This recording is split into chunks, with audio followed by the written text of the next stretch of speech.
Hello everyone, welcome back to my YouTube channel. दिसंबर 2023 की Vision IAS की magazine को कवर किया जा रहा है, जिसके अंतर्गत अभी तक हमने इसके 3 मेजर टॉपिक पॉलिटी, आईआर और इकोनॉमी को कंप्लीट किया हुआ है। आज का जो हमारा चौथा मेजर टॉपिक है, चलिए तो देखते हैं कौन सा चौथा मेजर टॉपिक आता है। उसके संदर्भ में पढ़ेंगे और सभी की विस्तृत में व्याख्या करेंगे। तो आज का हमारा जो टॉपिक है वह 4th नंबर का है, सुरक्षा के संदर्भ में, सिक्योरिटी से रिलेटेड है। जिसमें पहले नंबर पर हमारी हेडिंग आएगी 26/11 मुंबई हमले की 15वीं वर्षगांठ और पूर्वोत्तर क्षेत्र में शांति स्थिरता का होना, समुद्री व्यापारिक मार्गों को सुरक्षित बनाना, इंटरपोल और संक्षिप्त सुर्खियां, जिसमें उग्रपंथियों द्वारा नई प्रौद्योगिकी और इंटरनेट का दुरुपयोग, दक्षिण पूर्व एशिया अफीम सर्वेक्षण, हिंद महासागर नौसेना संगोष्ठी के बारे में है, और जीरो ट्रस्ट आइडेंटिफिकेशन, डिफेंस हेतु ड्रोन, आकाश अस्त्र प्रणाली, अग्निफस्ट, बिनफैक्स, ये सब इसके प्रमुख टॉपिक है। तो ये आज का हमारा 4th नंबर का टॉपिक है, जिसको आज विस्तृत में कवर किया जाएगा। चलिए तो शुरू करते हैं। पहला टॉपिक आता है हमारा 26/11 मुंबई हमले की 15वीं वर्षगांठ के संदर्भ में, कि इजराइल ने 26/11 के मुंबई हमले की 15वीं वर्षगांठ के प्रतीक के तौर पर लश्कर ए तैयबा को आतंकी संगठन के रूप में सूचीबद्ध किया है। तो इसके संदर्भ में है। तो चलिए जानते हैं कि बेकमियाँ जो 26/11 हमले का कारण बनी, उनके बारे में सबसे पहले जान लेते हैं। उसमें सबसे पहली आपकी कमियां आती है पुलिस से संबंधित कमियां। पुलिस से संबंधित कमियां, खुफिया विभाग की विफलता और सुरक्षा में चूक का होना, हमले के बाद प्रकट हुई कमियां और 26/11 के बाद हुए सुधार के बारे में जानेंगे कि क्या क्या इसमें बेहतर प्रक्रिया अपनाई गई। इस तरीके की प्रक्रिया को इसके संदर्भ में जानेंगे। चलिए तो पहले इसके कारण की कमियां जान लेते हैं कि इसके अंतर्गत क्या जो कमियां थी जिसके उसका कारण बनी। पहली आती है पुलिस से संबंधित कमी, जिसमें आता है कि आतंकवादी हमलों का सामना करने और बंधकों को बचाने के लिए मॉक ड्रिल जैसे प्रशिक्षण का अभाव रहना, पुलिस के लिए हथियारों, गोलाबंद, बारूद की उपलब्धता का कमी होना, भारत में समुद्री सुरक्षा कंपनियों जैसे गहरे समुद्र में निगरानी का अभाव, खराब तटीय पुलिसिंग का होना, खुफिया विभाग की विफलता की सुरक्षा में चूक के संदर्भ में देखा जाए तो समुद्री मार्ग में आने वाले आतंकवादियों के संबंध में केंद्रीय खुफिया एजेंसियों के लिए विशेष जानकारी का अभाव होना, खुफिया अलर्ट को यांत्रिक रूप से संचालित करने के लिए राज्य सरकार के स्तर पर खुफिया अलर्ट की प्रोसेसिंग में भ्रम की स्थिति उत्पन्न हुई है, वॉइस ओवर इंटरनेट प्रोटोकॉल सहित अत्यधिक जटिल अत्याधुनिक संचार का उपयोग किया गया था, जिसे खुफिया भारतीय एजेंसियां इंटरसेप्ट करने में असमर्थ रही हैं। इसके संदर्भ में है। नेक्स्ट आता है कि हमले के बाद जो कुछ प्रकट हुई थी कमियां, उनके बारे में जान लेते हैं। कि मुंबई पुलिस होटलों सहित निजी परिसरों में लगे सीसीटीवी कैमरों का तक पहुंच उपलब्ध नहीं होना, आतंकवादी हमलों का तत्काल जवाब देने के लिए प्रशिक्षित अधिकांश फ्लाइंग स्क्वाड आपातकालीन ड्यूटी के लिए उपलब्ध नहीं थे और प्रशिक्षित एनएसजी और मरीन कमांडो को पहुंचने में काफ़ी समय था, क्योंकि मुंबई में एनएसजी केंद्र नहीं था। तो इसके संदर्भ में ये प्रमुख इस कारण की कमियां रही हैं। चलिए तो इसके सुधार को जान लेते हैं, जिसमें पहला आता है समुद्री सुरक्षा में वृद्धि के संदर्भ में, कि भारतीय तटीय क्षेत्रों में त्रिस्तरीय सुरक्षा को मजबूत किया गया और जिम्मेदारियों को स्पष्ट रूप से रेखांकित किया गया। जिसमें पहला आता है भारतीय नौसेना के बारे में, जो कि 200 नॉटिकल मील से आगे था, भारतीय तटरक्षक बल जो 12 से 200 नॉटिकल मील और समुद्री पुलिस में यह तट से 12 नॉटिकल मील तक था। तो इसके संदर्भ में ये प्रमुख रहा है। फिर आता है कि भारतीय नौसेना को समुद्री सुरक्षा और समग्र प्रभार दिया गया, जबकि भारतीय तटरक्षक बल को क्षेत्रीय जल की निगरानी और नए समुद्री पुलिस स्टेशनों के साथ समन्वय करने का कार्य भी सौंपा गया। नौसेना के भीतर एक अलग डिवीजन के रूप में सागर प्रहरी बल का गठन किया गया। भारत के अनन्य आर्थिक क्षेत्र में गश्त और बचाव कार्यों के लिए सरकार ने फास्ट इंटरसेप्टर क्राफ्ट को शामिल किया है और सी विजिल की शुरुआत की गई है, जो कि एक तटीय रक्षा अभ्यास है जो भारतीय नौसेना और भारतीय तटरक्षक बल को प्रतिवर्ष आयोजित किया जाता है। इसके संदर्भ में आता है। बेहतर समन्वय प्रक्रिया के संदर्भ में देखें कि इसकी क्या समन्वय और प्रक्रिया रही है, कि राष्ट्रीय जांच एजेंसी का गठन किया गया है। देश की संप्रभुता, एकता और अखंडता को प्रभावित करने वाले आतंकवाद से संबंधित मामलों का जांच और मुकदमा चलाने की एक प्रमुख एजेंसी है, और यह आतंकी हमलों के खिलाफ त्वरित प्रतिक्रिया सुनिश्चित करने के लिए कोलकाता, चेन्नई, गांधीनगर, दिल्ली और मुंबई में एनएसजी हब बनाए गए हैं और एक साझा आतंकवाद रोडी ग्रेड के रूप में इंटेलिजेंस ब्यूरो के लिए एक बहु प्रशिक्षित एजेंसी को मजबूत किया गया है। इसके संदर्भ में है। फिर आता है पश्चिमी देशों से सहयोग किस तरीके से हुआ कि 2008 के बाद से संयुक्त राज्य अमेरिका ने कि CIA और यूनाइटेड किंगडम की MI6 जैसी पहुंच पश्चिमी एशिया एजेंसियों के साथ खुफिया जानकारी साझा करने का सुधार हुआ था। वैश्विक स्तर पर भारत में प्रयास के कारण पाकिस्तान को FATF की ग्रे सूची में शामिल किया गया। इससे पाकिस्तान को लश्कर और तैयबा जैसे आतंकी संगठनों में वित्त पोषण के खिलाफ कार्रवाई के लिए मजबूर होना पड़ा था। पुलिस के आधुनिकीकरण के संदर्भ में देखा जाए तो इसमें केंद्र सरकार आंतरिक सुरक्षा और कानून व्यवस्था की स्थितियों को नियंत्रित करने की सेना CAPF पर निर्भरता को धीरे धीरे कम करने के लिए राज्यों की मदद कर रही है और यह कार्य सुरक्षित पुलिस स्टेशनों के निर्माण, उनके आधुनिक हथियार, संचार उपकरण, फॉरेंसिक सेटअप आदि प्रदान करने के लिए ही किया जा रहा है। इसके संदर्भ में चलिए तो जानते हैं राष्ट्रीय जांच एजेंसी के बारे में, जिसमें पहला आता है NIA की एक केंद्रीय आतंकवाद रोधी विशेष एजेंसी है जिसका गठन 26/11 हमले के बाद किया गया। इसके शक्तियों के संदर्भ में देखा जाए तो यह राज्यों की विशेष अनुमति के बिना आतंकवादी संबंधी गतिविधियों की जांच कर सकती है। मामले की शीघ्र सुनवाई के लिए विशेष न्यायालयों का गठन किया गया। इससे भारत में बाहर किए गए अनुसूचित अपराधों की जांच करने की शक्ति प्राप्त है। हालांकि NIA की यह शक्ति अंतर्राष्ट्रीय संधियों और अन्य देशों के घरेलू कानूनों को भी विनियमित करती है। अब आता है कि NIA की निम्नलिखित अधिनियमों के तहत अधिकार क्षेत्र का उपयोग कर सकता है, जिसमें परमाणु ऊर्जा अधिनियम 1962, विस्फोटक पदार्थ अधिनियम 1908, गैरकानूनी गतिविधियों अधिनियम 1967 आदि रहे हैं। 2019 में NIA के अधिनियम में संशोधन करके निम्नलिखित में से संबंधित अनुसूचित अपराध जोड़े गए थे, जिसमें मानव तस्करी, जाली मुद्रा से संबंधित अपराध, प्रतिबंधित हथियारों का निर्माण या बिक्री और साइबर अपराध इसके अंतर्गत शामिल थे। भविष्य में उठाए गए जाने वाले संभावित कदमों के बारे में देखते हैं। पहला आता है वैश्विक प्रयास के संदर्भ में कि भारत को आतंकवाद की सार्वभौमिक परिभाषा और अंतर्राष्ट्रीय स्तर पर आतंकवाद से निपटने के लिए एक स्थानीय सचिवालय की आवश्यक स्थापना हेतु दबाव बनाए रहता चाहिए। FATF, UNCAC, UNODC आदि का उपयोग करते हुए वैश्विक स्तर पर बैंकों और सरकारों को एक साथ लाकर आतंकवाद के वित्त पोषण को रोकने पर ध्यान केंद्रित किया जाना चाहिए। देशों द्वारा सोशल मीडिया, इंटरनेट आदि ऐसे कंटेंट के प्रसार पर रोक लगानी चाहिए या उनके खिलाफ चेतावनी जारी की जानी चाहिए व जागरूकता बढ़ानी चाहिए जो कट्टरपंथ को बढ़ावा देते हैं। साथ ही सोशल मीडिया, इंटरनेट आदि के सुरक्षित उपयोग हेतु उपाय करने चाहिए। हिंद महासागर क्षेत्र की सुरक्षा क्षेत्र के देशों के साथ सहयोगात्मक दृष्टिकोण से की जाने वाली इसके श्रीलंका, मालदीव जैसे देशों को शामिल करते हुए निगरानी हेतु एक साझा तंत्र भी निर्मित किया जा सकता है। आतंकवाद के वित्त पोषण को रोकने के लिए 6 स्तंभ हैं भारत की रणनीति के संदर्भ में। पहला आता है कि कानूनी और तकनीकी फ्रेमवर्क को मजबूत करना। दूसरा, एक व्यापक निगरानी फ्रेमवर्क का निर्माण करना। तीसरा, कार्यवाही योग्य खुफिया जानकारी तंत्र साझा तंत्र तथा जांच एवं पुलिस कार्यवाही को मजबूत करना। संपत्ति जब्त करने का प्रावधान करना। कानूनी संस्थाओं और नई प्रौद्योगिकियों के दुरुपयोग को रोकना और अंतर्राष्ट्रीय सहयोग और समन्वय स्थापित करना है। तो इसके संदर्भ में ये 6 प्रमुख रणनीतिक स्तंभ रही है। अब आता है कि आपका नेक्स्ट टॉपिक कि पूर्वोत्तर क्षेत्र में शांति और स्थिरता के संदर्भ में कि भारत सरकार पूर्वोत्तर क्षेत्र में स्थिरता लाने के लिए 2 विद्रोही समूहों के साथ शांति समझौते पर हस्ताक्षर किया हुआ है, जिसमें भारत सरकार और मणिपुर सरकार ने यूनाइटेड नेशन लिबरेशन फ्रंट के साथ एक शांति समझौते पर हस्ताक्षर किया है। यूनाइटेड नेशन लिबरेशन फ्रंट का गठन 1964 में हुआ था, जो कि पूर्वोत्तर राज्य मणिपुर में सबसे पुराना मैतेई विद्रोही समूह है। 1990 में इस समूह ने भारत से मणिपुर की मुक्ति के लिए सशक्त संघर्ष शुरू करने का निर्णय लिया। इसके बाद मणिपुर पीपुल्स आर्मी नामक एक सशक्त विंग का भी गठन किया गया था। आगे चलकर UNLF 2 गुटों में विभाजित हो गया, जिसमें कोई रैंक के नेतृत्व वाला गुट सरकार के साथ शांति वार्ता का विरोध भी करता है। हाल ही में केंद्र सरकार ने असम सरकार और United liberation front of Assam के प्रतिनिधियों से समझौते ज्ञापन पर हस्ताक्षर किए हैं, जिसमें उल्फा का गठन 1989 में किया गया और असम के देशज लोगों के लिए संप्रभु असम की मांग के लिए गठित किया गया था। और अपने गठन के बाद इस संगठन में कई हिंसात्मक घटनाओं को भी अंजाम दिया गया, जिसके चलते केंद्र सरकार 1990 से इसे प्रतिबंधित संगठन घोषित कर दिया गया। 2011 में उल्फ गुटों को विभाजित हो गया और इसमें एक गुट को सस्पेंशन ऑफ ऑपरेशन समझौते पर हस्ताक्षर के बाद सरकार के साथ शांति वार्ता में शामिल होने की घोषणा की गई और उल्फा या इंडिपेंडेंट के नाम से बना दूसरा गुट शांति प्रक्रिया में शामिल नहीं हुआ था। पिछले 5 वर्षों में पूर्वोत्तर के अलग अलग राज्यों के साथ 9 शांति और सीमा संबंधी समझौते पर भी हस्ताक्षर किए गए हैं, इसके संदर्भ में आता है।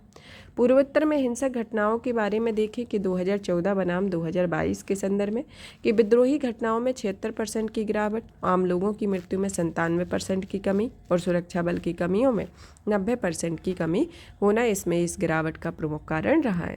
नेक्स्ट आता है आपका कि इसके संबंध में और अन्य समझौते के बारे में। पहला समझौता आता है कि असम अरुणाचल प्रदेश सीमा समझौता है। इसके तहत असम और अरुणाचल के बीच लंबित सीमा विवाद का पूर्ण समाधान किया गया है। दूसरा आता है कि असम मेघा अंतर्राज्यीय सीमा समझौता। इसके तहत असम और मेघालय राज्यों के बीच अंतर्राज्यीय सीमा विवाद से जुड़े कुल 12 क्षेत्रों में 6 क्षेत्रों का विवाद का निपटारा किया जा चुका है। आदिवासी शांति समझौते के संदर्भ में देखा जाए तो इसमें 8 आदिवासी समूहों के प्रतिनिधियों के साथ एक मेमोरेंडम ऑफ सेटलमेंट पर हस्ताक्षर किए गए थे। यह समझौता असम में आदिवासियों और चाय बागान कामगारों के दशकों पुराने विवाद को समाप्त करने से संबंधित है। कार्बी एंगलोंग समझौता जो कि 2021 में हुआ, इस समझौते के तहत दशकों पुराने विवाद को समाप्त करने के लिए कार्बी एंगलोंग कार्बू समूह में समझौता किया गया। बोडो समझौता जो कि लंबे समय से लंबित बोडो मुद्दों को हल करने के लिए असम के बोडो समूहों के साथ समझौता किया गया। ध्यातव्य है कि बोडो समुदाय अलग बोडोलैंड राज्य की मांग कर रहा है। इसका उद्देश्य की पूर्ति के लिए हिंसा और विद्रोह का सहारा लिया जा रहा है। ब्रू रियांग समझौता जो कि 23 साल पुराने ब्रू रियांग शरणार्थी संकट को हल करने के लिए किया गया है। इसके तहत आंतरिक रूप से विस्थापित 37,000 से अधिक लोगों को त्रिपुरा में बसाया जा रहा है। और NLFT समझौता 2019 जो कि national liberation front of Tripura के साथ एक मेमोरेंडम ऑफ सेटलमेंट पर हस्ताक्षर किए गए हैं, इसके संदर्भ में आता है। अब आता है आपका कि NER में शांति और स्थिरता के समक्ष चुनौतियों के संदर्भ में आपका पहला आता है कि सांस्कृतिक विविधता का होना।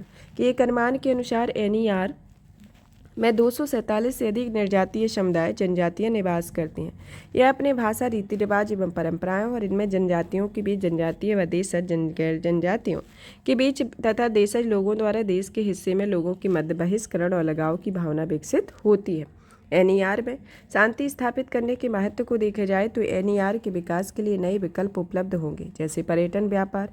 पूर्वोत्तर भारत में युवाओं को अपना बेहतर भविष्य बनाने का मौका मिलेगा। सशक्त समूहों तथा सुरक्षा बलों के बीच संघर्ष को खत्म किया जा सकेगा। जनहानि, जबरन वसूली, अपहरण और अन्य हिंसक घटनाओं में कमी आएगी। अन्य विद्रोही समूह प्रक्रिया में शामिल होने के लिए प्रेरित होंगे, साथ ही एक लोकतांत्रिक तरीके से अपनी मांगें प्रस्तुत कर सकेंगे। पड़ोसी देशों के साथ सौहार्दपूर्ण संबंध स्थापित करने में मदद मिलेगी। आतंकवाद, मादक पदार्थ हो जैसे तस्कर, राष्ट्रीय सुरक्षा के समक्ष खतरे को बेहतर तरीके से निपटा जा सकेगा, इसके संदर्भ में आता है। फिर आता है कि विद्रोहात्मक प्रवृत्ति का होना। कि आज़ादी के बाद से ही यह क्षेत्र विद्रोही गतिविधियों का केंद्र रहा है। इस केंद्र में बड़ी संख्या में अलग अलग सशस्त्र बल और गुट सक्रिय हैं। छिद्रिल सीमाओं का होना। कि NER अवैध प्रवासियों की घुसपैठ के प्रति सुवेद्य है और इससे वहाँ के आर्थिक और पर्यावरणीय संसाधनों का दबाव बढ़ता है।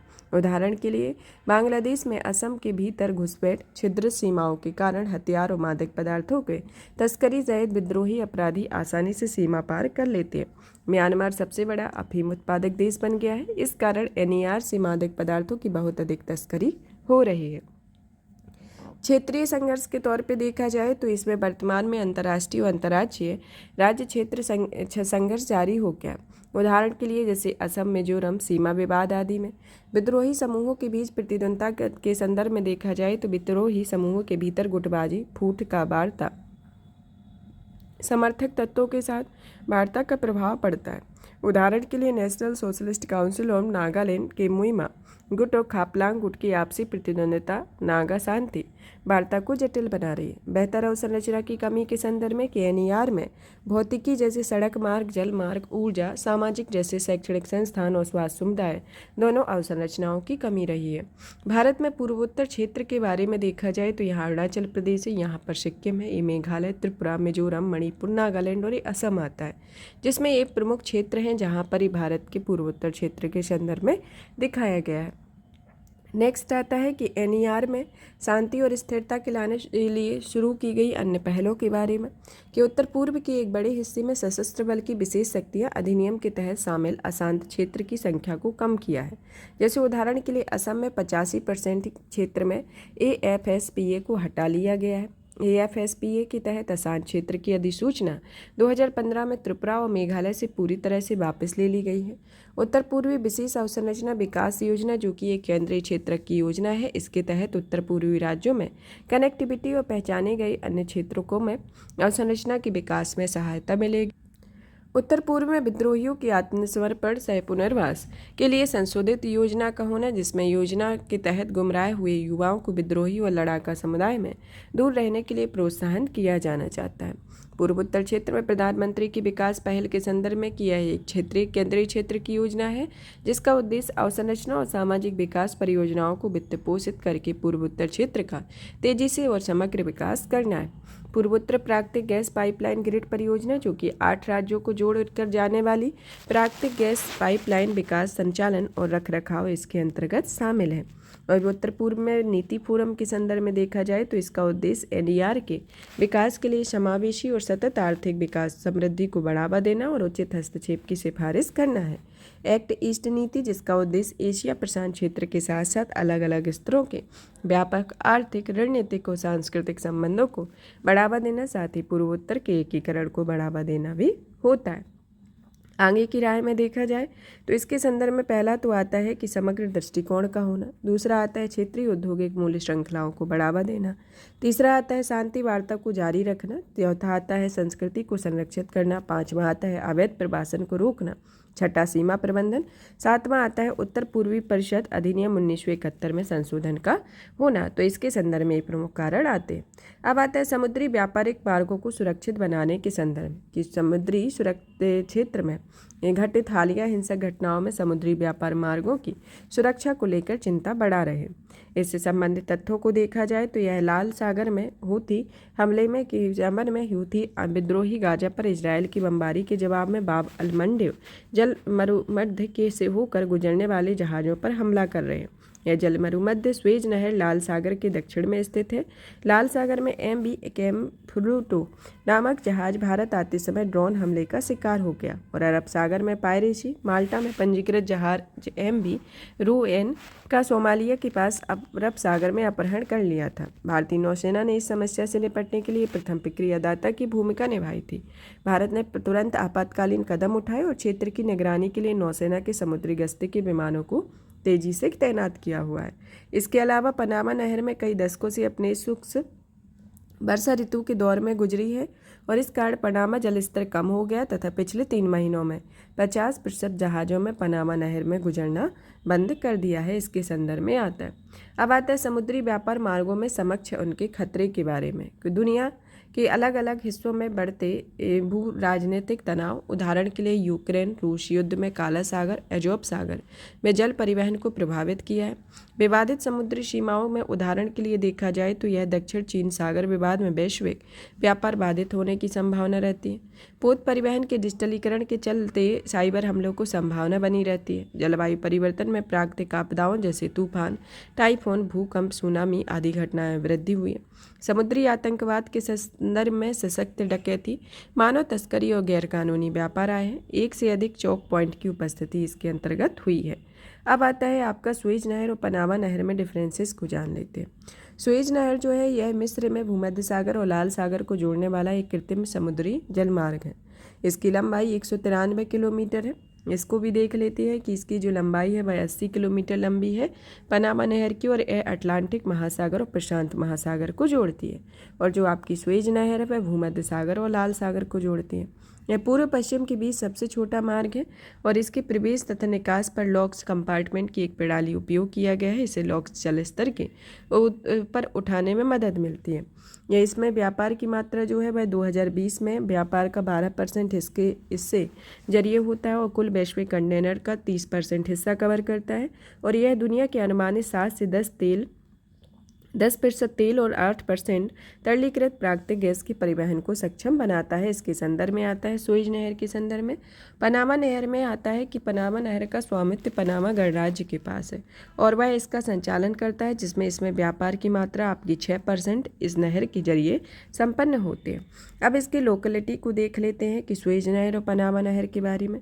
सुएज नहर आपकी नहर है जो कि यहाँ रॉटरडम से शुरू होकर सिंगापुर तक इसका रूट बनाया गया है जो कि सुएज नहर के माध्यम से 8500 नॉटिकल मील इसमें 26 दिन में कवर करता है और अफ्रीका महाद्वीप के दक्षिणी छोर से होती हुए 36 दिन में 11,800 नॉटिकल मील की दूरी है। तो ये रूट दिखाया गया है कि यहाँ पर है और इसकी अवस्थिति कहाँ पर है, लाल सागर और भूमध्य सागर के पास में। तो ये यहाँ पर आपका लाल सागर है और यहीं पर आपका भूमध्य सागर है और ये यहाँ पर जो यहाँ ये लाल सागर हो गया, यहाँ भूमध्य सागर है। तो ये यूरोप है, ये एशिया और ये अफ्रीका के बीचों बीच है। यहाँ रोटरडम बंदरगाह से होते हुए सिंगापुर में यहाँ पर 8,500 नॉटिकल मील की दूरी का होती है और जब अफ्रीका महाद्वीप से होते हैं तो इसके दक्षिणी छोर पे आते हैं तो 36 दिन में लगभग 11,800 नॉटिकल मील की दूरी होती है। फिर आता है पनामा नहर में। पनामा नहर में यह जो आपकी नहर है यहाँ पे बनाई गई है, यह पनामा गणराज्य के अंतर्गत है। इसमें सैन फ्रांसिस्को से न्यूयॉर्क शहर तक जाने में, जो कि एक सर्किल के तौर पे दिखाया गया है, इसमें नया समुद्री मार्ग बनाया गया है जिसमें 5200 नॉटिकल मील है और इसमें पुराने समुद्री मार्ग के थ्रू जो होता था वह 13,100 है। तो पुराना वाला ये रेड वाला आपका सिंबल है जो कि आपका सैन फ्रांसिस्को से न्यूयॉर्क शहर की ओर जाता था पूरे को क्रॉस करके। लेकिन पनामा नहर से आपका जब काम चालू हुआ तो इसकी ये जो दूरी थी वह आपकी कम हो गई कि यहाँ से आपका नया समुद्री मार्ग जो बना जो 5200 नॉटिकल मील के अंतर्गत रहा। तो मतलब कहने का मतलब इसमें पूरी प्रक्रिया में कहने का मतलब ये है कि जब ये नहर नहीं बनी थी तब आपका जो व्यापार होता था तो इसमें पूरा आपको अफ्रीका को क्रॉस करके सिंगापुर जाना होता था। तो इसमें टोटल 36 दिन लगते थे और 11,800 नॉटिकल मील होता था। तो ये बहुत ज़्यादा टाइम टेकिंग हो जाता था। लेकिन सुएज नहर के बनने से आपको 26 दिन और 8500 नॉटिकल मील की दूरी तय करनी पड़ेगी। अब फिर इसी तरीके से जब आपका पनामा नहर में जब आपका ये पनामा नहर नहीं बना था तो इसको जब पूरी दूरी ये कवर की जाती थी तो इसको 13,100 नॉटिकल मील की दूरी न्यूयॉर्क से सैन फ्रांसिस्को को बीच की थी। लेकिन जब ये पनामा नहर बन गई तो इसकी जो दूरी हो गई वह 5200 नॉटिकल मील हो गई, मतलब कि आधे से भी कम हो गई। तो इस तरीके से इसका ये इम्पोर्टेंस है और इन पे काफ़ी नहरों पे विवाद भी बना रहता है और इनके संदर्भ में ये हमेशा इम्पोर्टेंट भी रहती है। अब आता है आपका कि समुद्री मार्ग पर हाल में उत्पन्न खतरों के प्रभाव को देख लेते हैं। जैसे बहुराजनीतिक तनाव का होना कि हूती समूहों में ईरान से मदद मिलती है और रूस को ईरान का सहयोगी माना जाता है। मतलब एक चेन है कि हूती समूह जो है वह ईरान को से मदद मिलती है, लेकिन ईरान को मदद करने वाला कौन है? रूस है। हूती समूह पश्चिमी देशों में इजरायल का विरोध करता है और इनके हमले से युद्ध का खतरा उत्पन्न हुआ है। मुद्रास्फीति के संदर्भ में देखा जाए तो समुद्री व्यापार और उच्च शुल्क वसूल है और यात्रा में लगने वाले समय में वृद्धि होने से व्यापार की लागत में भी बढ़ोतरी होती है और वैश्विक अर्थव्यवस्था पर मुद्रास्फीति का दबाव भी बढ़ता है। जैसे उदाहरण के लिए लाल सागर से होकर जाने वाले मार्ग के व्यवधान उत्पन्न करने के लिए शिपमेंट के कैप ऑफ गुड होस्ट से होकर जा रहा है। इस कारण भारतीय कृषि उत्पादों की 10 से 20% वृद्धि होने का अनुमान है। वैश्विक आपूर्ति श्रृंखला में व्यवधान होते हैं कि वस्तुओं में 80% से अधिक व्यापार समुद्री मार्ग से किया जाता है। भारत जैसे विकासशील देशों में यह व्यापार बहुत बड़ा हिस्सा समुद्री मार्ग के जरिए होता है। पर्यावरणीय प्रभाव के संदर्भ में देखा जाए तो यह दक्षिण अमेरिका अफ्रीका महाद्वीप के दक्षिण से होकर गुजरने वाले लंबे समुद्री मार्ग पर प्रयोग करने से प्रत्येक जहाज के लिए CO2 उत्सर्जन में 20% से 35% की वृद्धि होगी। भारत पर प्रभाव की निर्यात पर प्रभाव होता है कि यूरोपीय संघ भारतीय निर्यात के लिए दूसरा सबसे बड़ा व्यापार गंतव्य है। सुएज नहर यूरोपीय संघ के साथ व्यापार की एक मार्ग है। जैसे उदाहरण के लिए यूरोप मध्य पूर्व 5 लाख टन नए सीजन के बासमती चावल का निर्यात करने के लिए भारत की योजना खतरे में पड़ सकती है। योजना ऊर्जा सुरक्षा के लिए जोखिम कि लाल सागर तेल से और गैस शिपमेंट के लिए एक प्रमुख मार्ग है कि वित्त वर्ष 2023 में भारत के कच्चे तेल का आयात जो हुआ था वह 65% हिस्सा सुएज नहर से हुआ था। राजनयिक संबंधों को देखा जाए तो भारत इजराइल और ईरान दोनों के साथ सकारात्मक संबंध बनाए रखता है। इससे समग्र राजनयिक परिदृश्य निर्धारित करना चुनौतीपूर्ण हो जाता है। इसके संदर्भ में आता है अब आता है समुद्री मार्ग से व्यापार को सुरक्षित बनाने के उपाय, जिसमें वैश्विक और भारत है। वैश्विक के संदर्भ में देखा जाए तो संयुक्त राज्य अमेरिका ने लाल सागर में समुद्री वाणिज्य की सुरक्षा के लिए एक बहुराष्ट्रीय ऑपरेशन प्रॉस्पेरिटी गार्जियन की घोषणा की है। इसके अंतर्गत अपनाए गए उपायों के तहत America, United Kingdom, Bahrain, Canada, France, Italy, Netherlands, Norway, Seychelles और स्पेन दक्षिण लाल सागर में संयुक्त गश्ती अभियान का संचालन करेंगे। भारत के संदर्भ में देखा जाए तो यह तैनाती प्रक्रिया में कि नौसेना ने के पास वर्तमान में मर्चेंट शिपिंग पर सशक्त डकैती और ड्रोन हमलों से निपटने के लिए प्रोजेक्ट 15B और 15A श्रेणी के 4 स्टील्थ गाइडेड मिसाइल विध्वंसक पोत हैं, जो राष्ट्रीय समुद्री डोमेन जागरूकता परियोजना के अंतर्गत देखा जाए तो इसमें समुद्री क्षेत्र में उत्पन्न होने वाले खतरों को रियल टाइम पता लगाने और उनसे निपटने के लिए एक एकीकृत खुफिया ग्रिड शामिल है।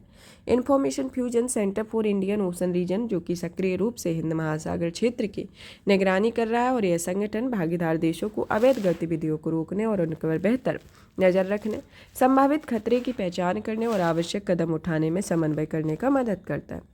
भारतीय नौसेना में नवंबर 2023 में गिनी की खाड़ी और दूसरे समुद्री डकैती रोधी गश्ती अभियान का सफलतापूर्वक संचालन किया हुआ है।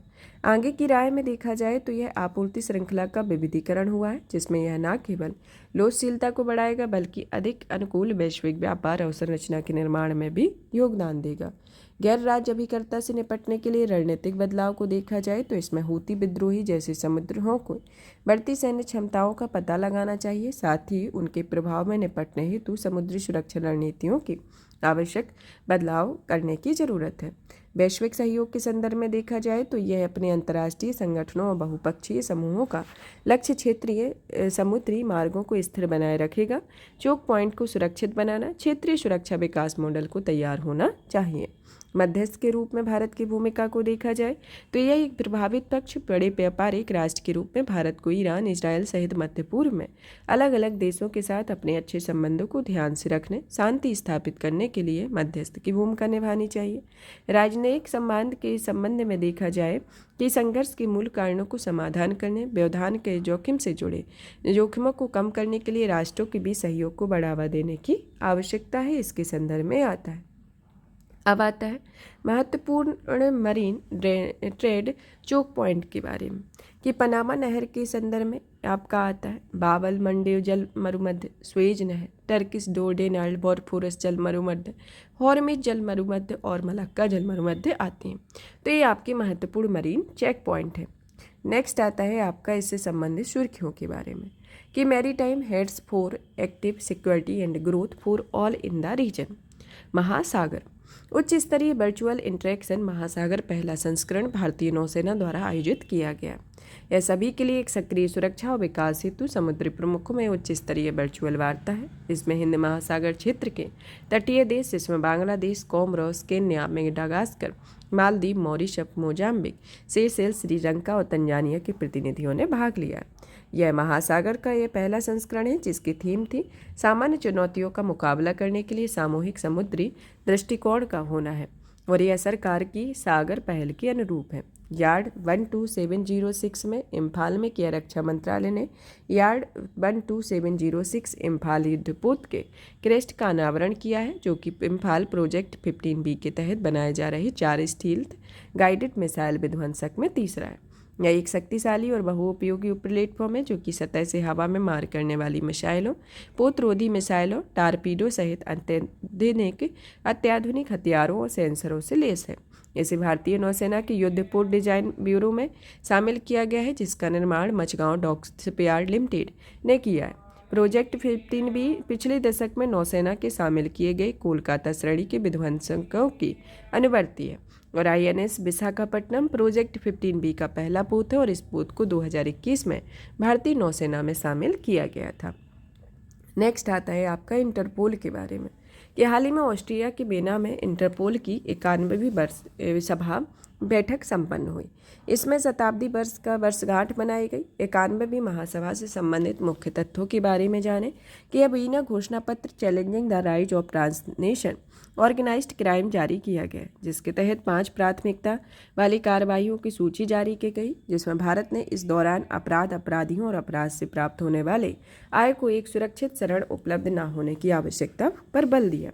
भारत ने आतंकवाद, ऑनलाइन कट्टरपंथ और साइबर वित्तीय धोखाधड़ी जैसे अंतर्राष्ट्रीय अपराधों को निपटने और उन्हें रोकने के लिए इंटरपोल के जरिए ठोस कार्रवाई के लिए की जाने वाली मांग रही है।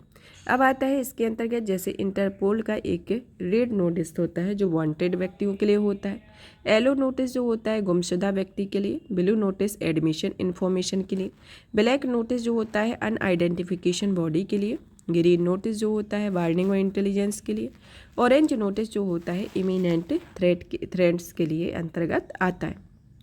तो ये अलग अलग रंगों के आधार पर वर्गीकृत इंटरपोल के कुछ नोटिस हैं, जिसमें और भी आते हैं, जैसे पर्पल नोटिस जो होता है वो मोडिस ऑपरेंडी के लिए होता है।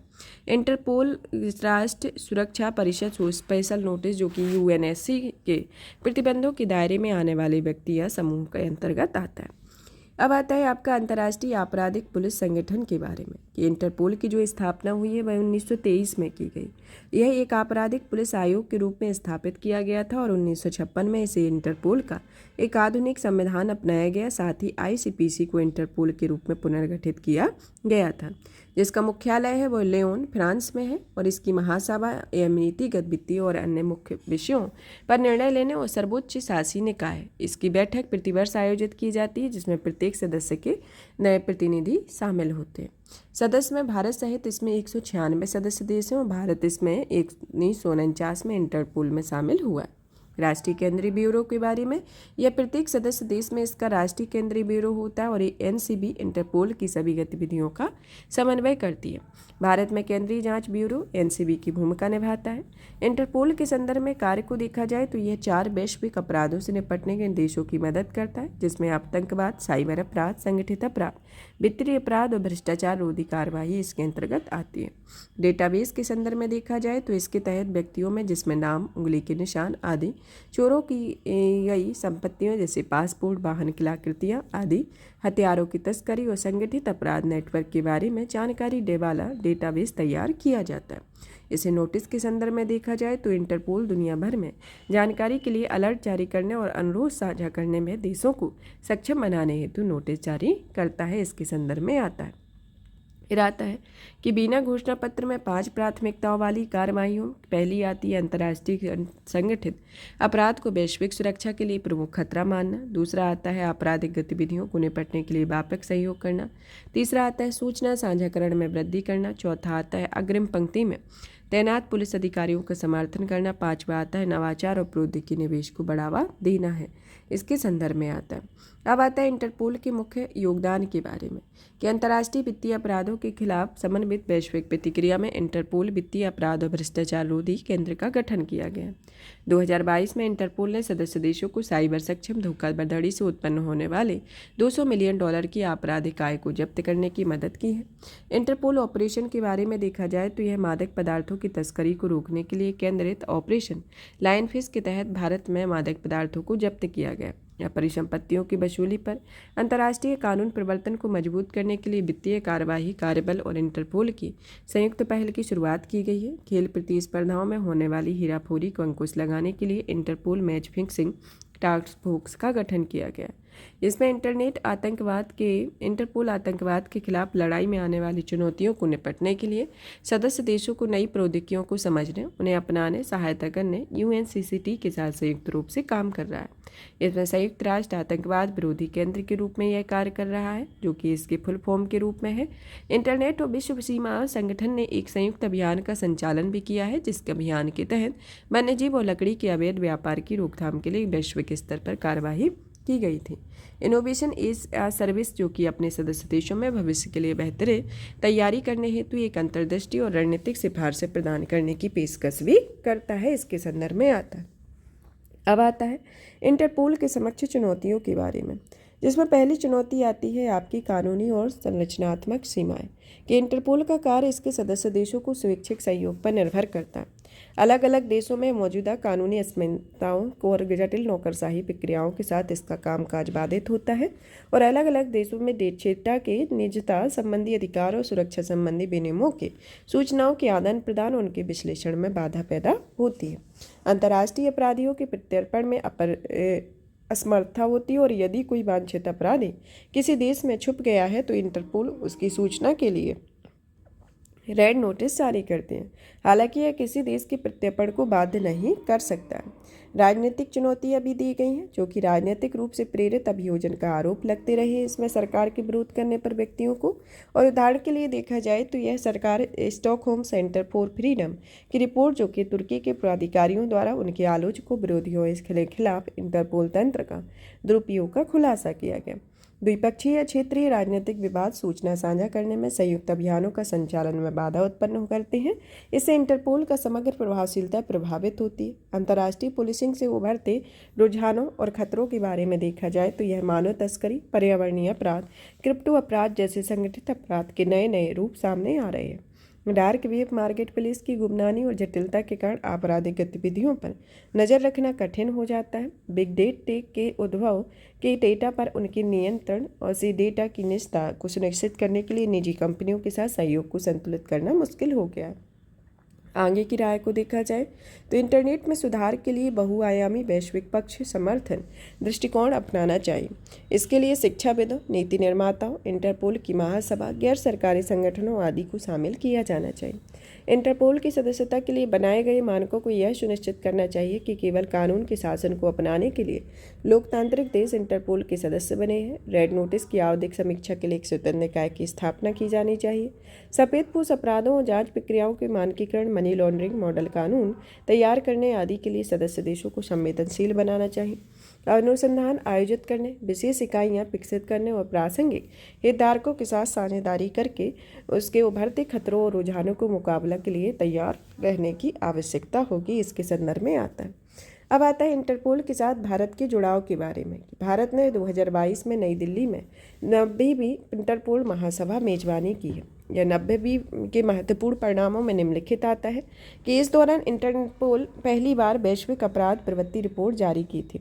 इसके साथ ही इंटरपोल ने मेटावर्स की अपनी उपस्थिति की शुरुआत भी की और भारत 2023 में Interpol young global police leaders कार्यक्रम की मेजबानी भी की गई है। इसमें 44 देश भागीदार रहे हैं। इंटरपोल के वैश्विक प्रशिक्षण केंद्र के रूप में उभरने के लिए सीबीआई एकेडमी इंटरपोल वैश्विक एकेडमी नेटवर्क में शामिल हो गई और इंटरपोल ने नवंबर 2022 में नई दिल्ली में भारत सरकार द्वारा आयोजित counter terrorism financing, no money for terror जैसे तीसरे मंत्री स्तरीय सम्मेलन का भी सहयोग किया था। इसके अंतर्गत अब आपकी संक्षिप्त सुर्खियाँ आती है, जिसमें पहली सुर्खी आती है आपकी उग्रपंथियों द्वारा नई प्रौद्योगिकियों का दुरुपयोग का इंटरनेट का दुरुपयोग होना। कि भारत ने संघाई सहयोग संगठन में सदस्यों के साथ एंटी टेररिज्म विषय पर बैठकों की मेजबानी की है। भारत में राष्ट्रीय सुरक्षा परिषद सचिवालय में एससीओ की क्षेत्रीय आतंकवाद रोधी संरचना के साथ एक संयुक्त अभ्यास का आयोजन किया है, जिसका उद्देश्य आतंकवादियों और उग्रवादियों द्वारा नई प्रौद्योगिकियों और इंटरनेट के उपयोग को रोकने के लिए उपाय करना है। RATS मतलब क्षेत्रीय आतंकवाद रोधी संरचना का मुख्यालय ताशकंद उज्बेकिस्तान में है और यह एससीओ का एक स्थायी निकाय है। यह आतंकवाद, अलगाववाद और उग्रवाद के खिलाफ सदस्य देशों में सहयोग को बढ़ावा देने का भी कार्य करता है। उग्रपंथियों द्वारा प्रौद्योगिकी के दुरुपयोग के निपटने के लिए किए गए उपाय के बारे में पहला आता है कि संयुक्त राष्ट्र सुरक्षा परिषद का दिल्ली घोषणा पत्र जारी किया गया। यह आतंकवाद के लिए नई और उभरती प्रौद्योगिकियों के उपयोग के निपटने में लक्षित है। दूसरा आता है फाइनेंशियल एक्शन टास्क फोर्स के अंतर्गत किए वर्चुअल एसेट्स को विनियमित करने के लिए 2018 के दिशा निर्देश जारी किए गए हैं। तीसरा आता है आतंकवाद रोधी अभियानों में इंडियन आर्मी फेशियल रिकॉग्निशन तकनीक का उपयोग कर रही है। चौथा आता है कि ग्लोबल काउंटर टेररिज्म फोरम में Berlin memorandum on good practices to counter terrorist use of unmanned aerial system को अपनाया गया है। इसके संदर्भ में आता है उग्रपंथियों द्वारा प्रौद्योगिकियों और दुरुपयोग इंटरनेट का दुरुपयोग के संदर्भ में देखा जाए तो यह गैर राज्य अभिकर्ता साइबर हमले की महत्वपूर्ण अवसंरचना को अक्षम कर देते हैं। इसके संदर्भ में आता है इसके संदर्भ में देखा जाए तो यह सीमाओं के पार मादक पदार्थों, हथियारों, गोला बारूद की तस्करी के लिए ड्रोन का उपयोग करते हैं। वे ऑनलाइन चरमपत्र के माध्यम से फेक न्यूज बनाने, सदस्यों की भर्ती करने आदि के लिए डार्क वेब, आर्टिफिशियल इंटेलिजेंस सक्षम टूल और सॉफ्टवेयर का व्यापक रूप से उपयोग करते हैं। ये वर्चुअल मुद्राओं के जरिए मनी ट्रांसफ़र कर सकते हैं और इस प्रकार मनी लॉन्ड्रिंग, मादक पदार्थों की तस्करी आदि इसमें शामिल होती है। और 2017 में वानाक्राई रैंसमवेयर हमला एक इसका उदाहरण रहा है। शंघाई सहयोग संगठन के बारे में, इसकी स्थापना 2001 में हुई थी, जो कि 2 स्थायी निकाय बीजिंग में एससीओ सचिवालय और ताशकंद में आरएटीएस कार्यकारी समिति रहा है। एससीओ सदस्य में चीन, Bharat, Iran, Kazakhstan, Kyrgyzstan, Pakistan, रूस, ताजिकिस्तान और उज्बेकिस्तान इसके अंतर्गत शामिल है। नेक्स्ट आता है आपका दक्षिण पूर्व एशिया अफीम सर्वेक्षण 2023 के बारे में। यह रिपोर्ट जो है वह दक्षिण पूर्व एशिया में अफीम सर्वेक्षण 2023 में खेती उत्पादन और प्रभाव शीर्षक के नाम से इस रिपोर्ट को जारी किया गया। इस रिपोर्ट के संदर्भ में देखा जाए तो यह दक्षिण पूर्व एशिया में अफीम पोस्ता की खेती का आकलन किया गया।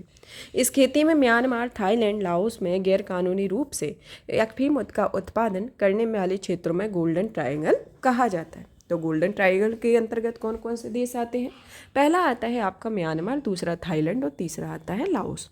इस प्रकार ईरान, अफगानिस्तान और पाकिस्तान में गैरकानूनी रूप से अफीम का उत्पादन करने वाले देश क्षेत्रों को गोल्डन क्रीसेंट कहते हैं।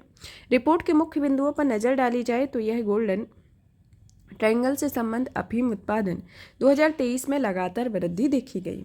म्यांमार अब दुनिया में अफीम का सबसे बड़ा उत्पादक देश बन गया है और ऐसा अफगानिस्तान में अफीम के उत्पादन में कमी आने की वजह से हुआ है। एक लक्षित आकलन में सांगेक क्षेत्र में बड़े पैमाने पर अफीम की खेती के संकेत मिले हैं, जो कि म्यांमार की सांगेक क्षेत्र में भारत म्यांमार सीमा पर स्थित रहा है, इसके संदर्भ में आता है। और भी अन्य तथ्यों को देखा जाए रिपोर्ट के मुख्य बिंदुओं को कि यह मानवोद्धक पदार्थों की तस्करी भारत की सुरक्षा के लिए चुनौती कैसे है। इसमें पहला आता है कि सीमा पार तस्करी का होना, कि भारत में मादक पदार्थों को मुख्यतः अफगानिस्तान, पाकिस्तान और म्यांमार जैसे पड़ोसी देशों की तस्करी के जरिए लाया जाता है। संगठित अपराध और हिंसा के संदर्भ में देखा जाए तो यह मादक पदार्थों की तस्करी प्राय संगठित आपराधिक नेटवर्क करते हैं और ये नेटवर्क हिंसक गतिविधियों में शामिल होते हैं। नेक्स्ट आता है कि ड्रग और अपराध संयुक्त राष्ट्र कार्यालय के बारे में। इसका जो हेडक्वार्टर है वह आपका वियना में है। इसकी उत्पत्ति 1997 में एक संयुक्त राष्ट्र की एजेंसी के रूप में हुई है। यूएनओडीसी के बारे में देखा जाए तो इसका कार्य वैश्विक स्तर पर मादक पदार्थों की तस्करी, अंतर्राष्ट्रीय संगठित अपराध, भ्रष्टाचार और आतंकवाद से संबंधित मुद्दों का निपटना है। और इस कार्य के बारे में देखा जाए तो यह यूएनओडीसी के सदस्य देशों ने इसे निम्नलिखित कन्वेंशन लागू करने का कार्य सौंपा है, जिसके अंतर्गत आपका पहला कन्वेंशन आता है अंतर्राष्ट्रीय संगठित अपराध के खिलाफ संयुक्त राष्ट्र कन्वेंशन, तथा दूसरा आता है भ्रष्टाचार के खिलाफ संयुक्त राष्ट्र कन्वेंशन का होना। इसके प्रमुख कार्य आते हैं। राष्ट्रीय सुरक्षा के लिए खतरे के संदर्भ में देखा जाए तो यह मादक पदार्थों के तस्करों द्वारा उपयोग किए जाने वाले मार्गों की, हथियारों की तस्करी तथा आतंकवादियों द्वारा घुसपैठ के जरिए इस्तेमाल किया जा सकता है। भ्रष्टाचार और मनी लॉन्ड्रिंग के संदर्भ में देखा जाए तो यह मादक पदार्थों की तस्करी से प्राप्त धन की औपचारिक वित्तीय प्रणाली के माध्यम से ही लॉन्ड्रिंग की जा सकती है और इससे वैध आर्थिक गतिविधियों को नुकसान पहुंच सकता है। स्वास्थ्य देखभाल व्यय में वृद्धि होना, जो कि गैर कानूनी मादक पदार्थों के सेवन में स्वास्थ्य देखभाल में होने वाले खर्च में बढ़ोतरी होती है। नेक्स्ट आता है आपका कि हिंद महासागर नौसेना संगोष्ठी के बारे में, इंडियन ओशियन नेवल सिम्पोसियम IONS के बारे में, जो कि इसका 8वां संस्करण है, जो रॉयल थाई नेवी ने थाईलैंड के बैंकॉक में आयोजित किया गया। यह भागीदार देशों की नौसेना अध्यक्षों की एक संगोष्ठी होती है और इस संगोष्ठी में कोरिया गणराज्य की नौसेना में एक नए पर्यवेक्षक के रूप में शामिल किया जाता है। साथ ही यह संगठन में 34 भागीदार सदस्य हैं और इसमें 25 सदस्य और 9 इसमें पर्यवेक्षक के रूप में सदस्य देश आते हैं। IONS के बारे में देखा जाए तो इसका जो सर्वप्रथम विचार है 2008 में भारतीय नौसेना में रखा था, जो कि एक स्वैच्छिक पहल है। इसका उद्देश्य हिंद महासागर क्षेत्र के तटीय क्षेत्रों में नौसेनाओं के बीच समुद्री क्षेत्र से जुड़े हितों में सहयोग को बढ़ावा देना है। 2022 में IONS में IMEX-22 नाम से समुद्री अभ्यास का पहला संस्करण आयोजित किया गया था। इसके संदर्भ में आता है। नेक्स्ट आता है जीरो ट्रस्ट आइडेंटिफिकेशन के बारे में, कि केंद्र सरकार ने सभी अति महत्वपूर्ण मंत्रालयों विभागों में 10,000 यूजर्स के लिए एक सुरक्षित ईमेल प्रणाली स्थापित की है। या केंद्र सरकार को बढ़ते कदम में साइबर हमले को देखते हुए यह कदम उठाया गया, या राष्ट्रीय सुरक्षा विज्ञान केंद्र ने जीरो ट्रस्ट आइडेंटिफिकेशन को शामिल करते हुए इस प्रणाली को डिजाइन किया है, या NIC केंद्रीय इलेक्ट्रॉनिक और सूचना प्रौद्योगिकी मंत्रालय के अधीन काम करता है। जीरो ट्रस्ट आइडेंटिफिकेशन के बारे में देखा जाए तो यह एक साइबर सुरक्षा तकनीक है जिसका उद्देश्य सूचना प्रौद्योगिकी प्रणालियों के समक्ष स्थिर निरंतर उत्पन्न हो रहे सुरक्षा जोखिमों का समाधान करता है। इसे मल्टी फैक्टर आइडेंटिफिकेशन, निरंतर निगरानी इत्यादि का उपयोग किया जाता है। यह तकनीक नेवर ट्रस्ट ऑलवेज वेरीफाई के सिद्धांत पर काम करती है। अब आता है आपका नेक्स्ट डिफेंस हेतु ड्रोन के बारे में। DRDO ने autonomous flying wing technology demonstrator का सफल परीक्षण किया। यह एक प्रकार का स्वदेशी उच्च गति वाला फ्लाइंग विंग युक्त मानव रहित हवाई वाहन है। यह टेललेस कॉन्फ़िगरेशन वाला फिक्स्ड विंग आधारित विमान है जिसका मुख्य विंग पेलोड रखने और ईंधन स्टोर करने की जगह होती है। यह भविष्य में विकसित किए जा सकने वाले मानव रहित लड़ाकू हवाई वाहनों का एक लघु आकार वाला संस्करण है। इसे DRDO के वैमानिकी विकास प्रतिष्ठान ने डिजाइन और विकसित किया हुआ है। अब आता है इसके महत्व के बारे में। यह ग्राउंड रडार और अवसंरचना की पायलट आवश्यकता के बिना सर्वेक्षण के निर्देशांकों के साथ किसी रनवे टेक ऑफ वहाँ की लैंडिंग कर सकता है। इसके लिए GPS added geo augmented navigation का उपयोग किया गया। इस परीक्षण में भारत फ्लाइंग विंग तकनीक के महारत हासिल करने वाला चुनिंदा देशों में समूह शामिल हो गया है। इस गोपनीय स्टील लड़ाकू ड्रोन के रूप में इसे उपयोग किया जा सकता है। भारत में ड्रोन क्षमता के समक्ष चुनौतियों के बारे में देखा जाए तो इसमें पहली आती है कानूनी निर्माताओं और ड्रोन विनिर्माताओं के बीच संचार में तालमेल की कमी होना। दूसरी आती है ड्रोन विनिर्माण हेतु आवश्यक प्रमुख पुर्जों और उपकरणों के लिए आयात पर निर्भरता बनी हुई है। तीसरी आती है कि ड्रोन के क्षेत्र में अनुसंधान एवं विकास की कमी होना। और चौथी आती है पुर्जों के मानकीकरण और इनके बड़े पैमाने पर उत्पादन हेतु आपूर्ति से संबंधित समस्याओं का मौजूद होना है। रक्षा क्षेत्र को ड्रोन की आवश्यकताएं क्यों हैं, इनके बारे में देखा जाए तो यह खुफिया जानकारी एकत्र करने के संदर्भ में कि शत्रु की सटीक स्थिति का पता लगाने में, इलाके की भौगोलिक स्थिति को सर्वेक्षण करने और शत्रु की गतिविधियों में नज़र रखने में इनका उपयोग किया जाता है। इसके संदर्भ में और भी आता है कि यह सटीक हमला होता है जो कि ड्रोन सटीक निशाना लगाने वाले हथियारों से लैस होते हैं और यह दुश्मन के ठिकानों को निशाना बनाने के लिए उपयोगी किया जा सकता है। खोज और बचाव के अभियान के बारे में देखा जाए तो इनका खतरनाक और दुर्गम क्षेत्रों में फंसे व्यक्तियों का पता लगाने और राहत बचाव अभियान चलाने के लिए उपयोग किया जा रहा है। इन्हें आसानी से और तेज़ी से तैनात किया जा सकता है और ऐसे इसलिए क्योंकि ये परिचालन संबंधी लचीलापन प्रदान करते हैं। ड्रोन के विनिर्माण को बढ़ावा देने के लिए आरंभ की गई सरकारी पहलों के संदर्भ में देखा जाए कि पहला आता है ड्रोन शक्ति योजना। कि ड्रोन शक्ति योजना शुरू की गई है। इसका उद्देश्य ड्रोन उद्योग को संस्थागत बनाना और एक फ्रेमवर्क तैयार करना है जहां सभी हितधारक एक साथ काम कर सकें। ड्रोन और ड्रोन के घटकों में उत्पादन से संबद्ध प्रोत्साहन योजना शुरू की गई है। स्टार्टअप तथा लघु और मध्यम आकार के उद्यमियों की मदद से भारत के ड्रोन नियमावली 2021 को भी लागू किया गया। नेक्स्ट आता है आकाश अस्त्र प्रणाली के बारे में कि हाल ही में वायुसेना की युद्धाभ्यास अस्त्र शक्ति 2023 आयोजित की गई है। यह भारत में एकल फायरिंग यूनिट का उपयोग करके 25 किलोमीटर की रेंज के साथ एक 4 हवाई लक्ष्यों को भेदने का प्रदर्शन करती है। ऐसा करने पर विश्व का पहला देश बन गया है। यह परीक्षण AWS उपयोग करने में सफलतापूर्वक किया गया। AWS के बारे में कि यह कम दूरी की सतह से हवा में मार करने वाली मिसाइल है जो कि शुभेद्य और संवेदनशील क्षेत्रों में स्थानों को हवाई हमलों से बचाती है। इसे रक्षा अनुसंधान और विकास संगठन ने स्वदेशी रूप से डिजाइन और विकसित किया है। यह ग्रुप मोड या ऑटोनोमस मोड पर एक साथ कई लक्ष्यों को भेदने में सक्षम है। यह इलेक्ट्रॉनिक काउंटर मेसर्ज सुविधाओं से युक्त है। यह भारतीय नौसेना और वायुसेना, भारतीय थल सेना और वायुसेना में शामिल किया गया। नेक्स्ट आता है अग्नि फर्स्ट के बारे में। ओडिशा की APJ अब्दुल कलाम ने अग्नि फर्स्ट ट्रेनिंग लॉन्च का सफलतापूर्वक किया हुआ है। अग्नि फर्स्ट कम दूरी की बैलिस्टिक मिसाइल है। यह अति उच्च सटीकता वाली मिसाइल प्रणाली है। इसकी रेंज 700 किलोमीटर से अधिक है। यह परमाणु सक्षम या सड़क से परिवहन योग्य मिसाइल है। उसे पहली बार 2007 में तैनात किया गया था। अग्नि फर्स्ट और अग्नि फाइव की मिसाइलों को रक्षा और अनुसंधान विभाग के द्वारा इसरो के DRDO के द्वारा विकसित किया जाता है। नेक्स्ट आता है कि आपका बिनवेक्स के बारे में। बिनवेक्स जो है जो आपका भारत और वियतनाम के बीच एक आर्म फोर्सेस के बीच एक संयुक्त सैन्य अभ्यास आता है। तो यहाँ पर आपका सुरक्षा से संबंधित टॉपिक फिनिश होता है। नेक्स्ट क्लास में आपका इन्वायरमेंट से रिलेटेड टॉपिक होगा जिसको कवर किया जाएगा।